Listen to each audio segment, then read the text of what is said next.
In this meeting, that can be online, on site, or at the office, you will invite the people or companies that are needed to execute the project.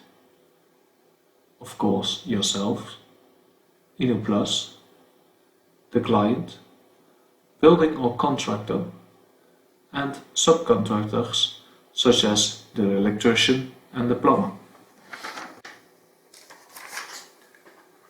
The main reason to do so is that from this meeting everybody knows what the plan is and what are the expectations of each other.